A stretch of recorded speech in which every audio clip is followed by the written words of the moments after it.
मुंबईमध्ये इंडिया आघाडीचा मोठा मोर्चा निघाला आणि वेगवेगळे मुद्दे घेऊन ते निवडणूक आयोगावरती चालून गेलेले होते आणि काही धक्काबुक्की झाल्याचा आरोप देखील विरोधकांनी केलेला आहे खासदारांना. काय पहिल्यांदा तर या लोकांचा भारतीय संविधानावर आणि भारतीय न्यायव्यवस्थेवर विश्वास नाही. भारतरत्न डॉक्टर बाबासाहेब आंबेडकरांनी जे संविधान लिहिलं त्या संविधानाने जो निवडणूक आयोग तयार केलेला आहे त्या निवडणूक आयोगाने 4 पत्र यांना दिले की तुम्ही जे सांगता ते येऊन इथे शपथेवर सांगा. का हिंमत नाही यांची? का हे जात नाही तिथे? का पुरावे देत नाही? रोज खोटं बोलायचं आणि पळून जायचं. पळपुटे लोक आहेत, यांच्याजवळ काहीच नाही आहे. आपले जी काही रोज पराभव होतोय तो पराभव पचवता येत नाही, सहनही होत नाही आणि सांगताही येत नाही, अशी यांची अवस्था आहे. म्हणून अशा प्रकारे ते वागतात. उद्धव ठाकरे असं म्हणाले की मुख्यमंत्री हे चोरांचे सरदार आहेत.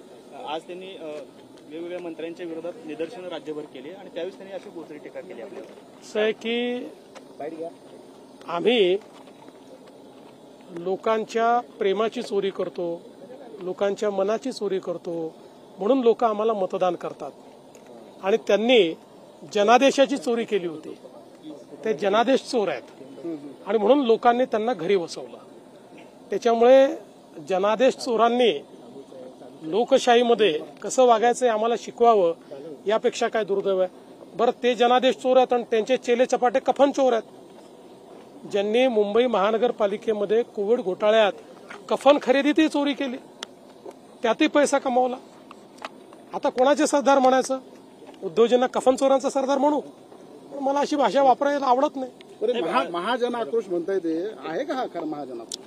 हा त्यांचा मन आक्रोश आहे, जन आक्रोश नाही आहे. जनतेला काही घेणं देणं नाही आहे. त्यांचा मन आक्रोश आहे. सत्ता गेली, खुर्ची गेली, त्यामुळे मन मानत नाहीये, ते मन आक्रोश चाललाय. सूचना केल्या होत्या, मात्र हायकोर्टाने त्यावर बंदी आणली. आता सुप्रीम कोर्टाने देखील म्हटलं की यामध्ये आम्ही हस्तक्षेप करणार नाही. ठीक आहे, आता जे जे जे कोर्टाचे आदेश असतील त्याचं पालन आम्ही करू.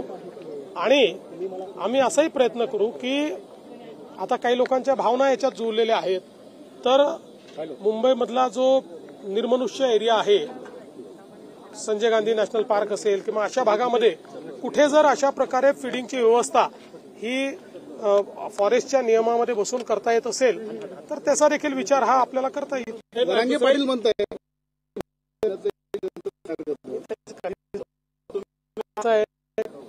शेवटी आरक्षण महत्वाचं आहे.